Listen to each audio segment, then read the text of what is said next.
প্রিয় শিক্ষার্থীবৃন্দ, এই লেসনে আমি আপনাদের দেখাবো যে কিভাবে আমরা আমাদের এই কারেন্ট টেমপ্লেটে আমরা 6 সেগমেন্টের কোডিং অ্যাড করার মাধ্যমে আমরা আমাদের এই টেমপ্লেটকে আমরা আমাদের প্রিভিয়াস প্রজেক্টের মতো হুবহু একই রকম কন্টেন্টে আমরা রূপান্তর করতে পারি। তো চলুন বিষয়টি আমরা একটু প্র্যাকটিক্যালি দেখার চেষ্টা করি।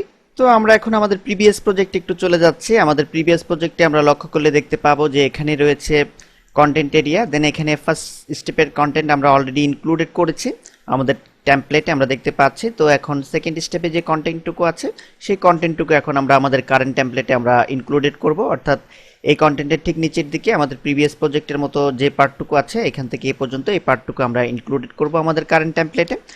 তো চলুন বিষয়টি আমরা একটু প্র্যাকটিক্যালি দেখে নিই। তো এই জন্য প্রয়োজনীয় কোডিংগুলো আমি নোটপ্যাডে লিখেছি।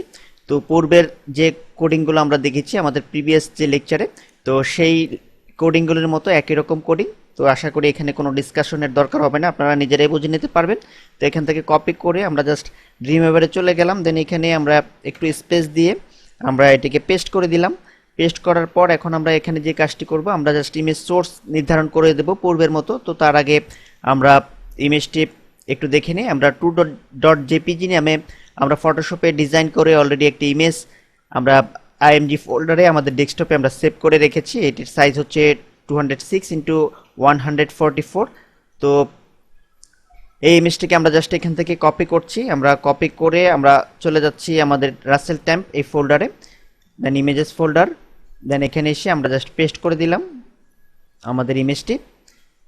দেন এখন আমরা চলে যাচ্ছি কোডিংয়ে। তো কোডিংয়ে আমাদের পাথ একটু সিলেকশন করে দিতে হবে। আমরা এখানে পাথ সিলেকশন করে দেব। আমরা এখান থেকে পাথ সিলেকশন করে দিব। আমরা লিখে দিচ্ছি কোডিংটুকু, ইমেজেস \2.jpg, অর্থাৎ এক্সটেনশন আমাদের সঠিকভাবে এখানে দিতে হবে। আমরা যদি এখানে ভুল এক্সটেনশন দেই তাহলে কিন্তু আমাদের ইমেজ ডিসপ্লে হবে না। তো এই অবস্থায় আমি ফাইলটিকে সেভ করছি।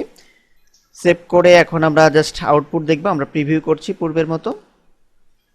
তো আমরা কিন্তু দেখতে পাচ্ছি যে আমরা সাকসেসফুলভাবে আমাদের প্রিভিয়াস টেমপ্লেটের মতো, অর্থাৎ আমাদের প্রিভিয়াস প্রজেক্টের মতো হুবহু আমরা কিন্তু কন্টেন্ট এরিয়াতে আমরা কিন্তু কন্টেন্ট অ্যাড করতে সক্ষম হয়েছে। তো আশা করি ব্যাপারটি আপনারা বুঝতে পেরেছেন। ধন্যবাদ।